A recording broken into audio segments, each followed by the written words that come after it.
This is the Oxpecker.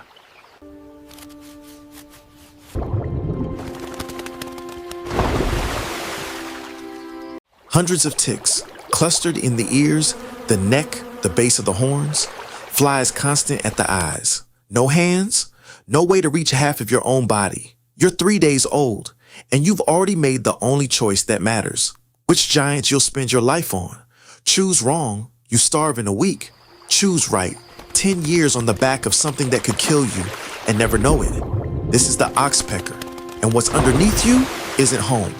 It's hospital, restaurant, threat, all at once.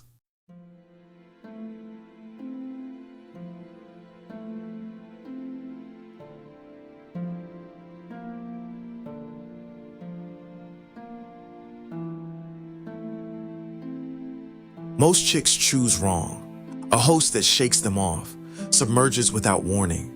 There's no second attempt and no fallback food source.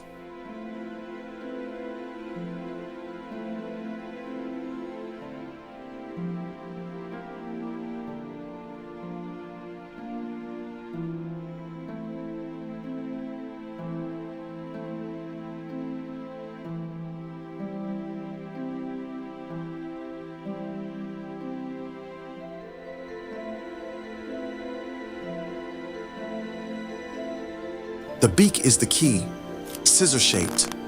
Built apart hair no hippo can reach on its own. Feet clawed for grip, tail braced like a woodpecker's, bracing against a body that never stops moving. One bird, one tool, built for a job no other species does.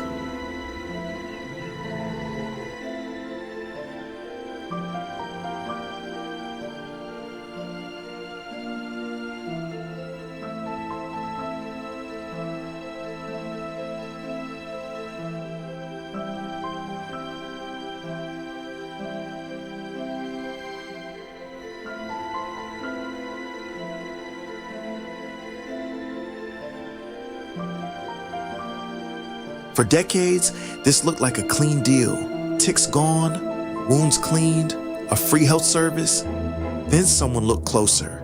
The same beak that saves a wound can reopen it. Just enough blood, just enough damage to keep the meal coming back. You've been calling this bird a doctor. It might be something else.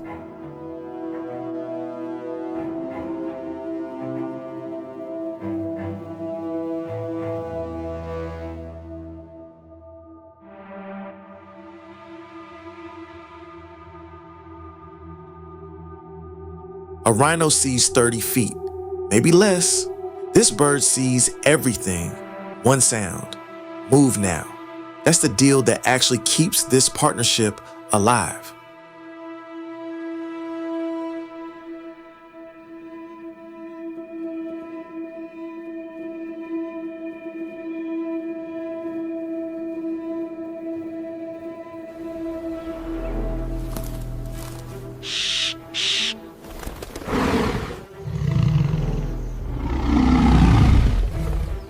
You'll never build a nest that matters more than the back you ride. Not a passenger, not just a cleaner, the reason a giant survives. And maybe some of the reason it doesn't. Nature rarely gives clean answers. This is what one looks like.